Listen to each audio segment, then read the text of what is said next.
तो स्वागत है आपका हमारे इस YouTube चैनल पर, जहाँ पर हम बात करते हैं ज़िंदगी के कुछ सफल तरीके की, कैसे ज़िंदगी में हम खुश रह सकते हैं, कैसे हम नेगेटिव चीज़ों को पॉजिटिव ले सकते हैं और कैसे हम लाइफ को बेहतर तरीके से जी सकते हैं। जैसे ही आप बाहर जाओगे किसी भी बहुत छोटी चीज़ के लिए, ड्राइविंग लाइसेंस के लिए अगर जाते हो तो वहाँ पे भी आपको लाइसेंस बनवाना पड़ता है, उसके लिए आपको टेस्ट देना पड़ता है, सीखना पड़ता है।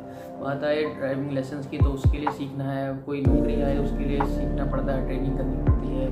फौज में भी जाओ तो भी ट्रेनिंग करनी पड़ती है, बंदूक चलाना है तो ट्रेनिंग करनी पड़ती है, साइकिल चलाना तो ट्रेनिंग, हर चीज़ के लिए आदमी ट्रेनिंग कर रहा है। जबकि ये लाइफ के बहुत छोटे छोटे पार्ट हैं, क्योंकि हर कोई जानता है जब ये संसाधन नहीं थे तब भी मनुष्य का जीवन चल रहा था, लेकिन जो चीज़ मनुष्य के लिए सबसे ज़्यादा इम्पोर्टेंट है आज उसके बारे में कोई बात ही नहीं कर रहा है। आज हम बात करेंगे उस बारे में जिसकी वजह से हम ज़िंदगी में बहुत पीछे होते चले जा रहे हैं। समय के साथ साथ सुविधाएं बढ़ रही हैं, लेकिन मनुष्य का जो सुख है वो नहीं बढ़ रहा है, मनुष्य का जो संतुष्टि है वो नहीं बढ़ रही है, मनुष्य का जो संतोष है वो नहीं बढ़ रहा है, जीने का जो लेवल है वो नहीं बढ़ रहा है। मनुष्य और उसके विपरीत कहीं ना कहीं एक डिप्रेशन, अंधकार और परेशानी में धंसता चला जा रहा है। उसका कारण क्या है? क्या पैसा सुख देता है? मनुष्य जो पैसे के पीछे इतना पड़ता रहता है, क्या मनुष्य पैसा वो सुख प्रदान करने में सक्षम नहीं है? तो जैसा कि महापुरुष कहते हैं कि पैसा कमाना और कमाकर उसका सही उपयोग करना, ये आदमी नहीं सीख पाया है। वो सिर्फ पैसा कमाना जानता है और पैसे का दुरुपयोग करना जानता है।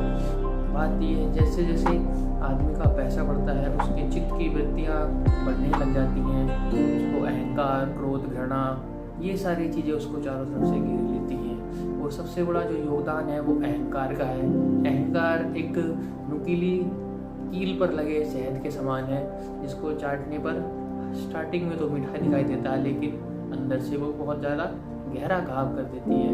इसलिए अहंकार देखने में बहुत सुंदर लगता है, लेकिन आप भी इंसान हैं, आपने भी अपनी ज़िंदगी जी है, आप भी जानते हैं कि अहंकार कभी स्थायी सुख नहीं आपको दे सकता है। क्यों नहीं दे सकता है? जैसे आपने उदाहरण दिया कील का, अगर कोई नुकीली चीज़ पर, सुई पर शहद रख के आपको चटाए तो शहद स्टार्टिंग में आपको ज़रूर मीठा लगेगा, लेकिन उसके अंदर की जो सुई है वो आपकी जीभ को चोटिल करके आपको दुख पहुंचाएगी। इसमें कोई संदेह वाली बात नहीं है। हमारा मुद्दा ये है कि मनुष्य हर चीज़ ज़िंदगी में सीख रहा है, लेकिन कैसे खुश रहना है वो नहीं सीख रहा है, कैसे अब ज़िंदगी को जीना है वो नहीं सीख रहा है, कैसे लोगों को डील करना है वो नहीं सीख रहा है। जितनी भी काम की चीज़ें हैं जो कि बहुत ही छोटे लेवल की हैं, वो सब सीखने में उसका पूरा ध्यान है, लेकिन जब बात आती है ज़िंदगी को कैसे जीने को सीखने की बात आती है, तब वहाँ पे वो कहीं ना कहीं फेल है। इसकी कारण क्या हो रहा है? दुनिया में मनुष्य दुर्गति को प्राप्त हो रहा है। सारा धन, सारी सुख सुविधाएं होने के पश्चात भी मनुष्य अंदर ही अंदर जल रहा है और बाहर भी जल रहा है, चारों तरफ से जल रहा है और उसको सुख की प्राप्ति नहीं हो रही है।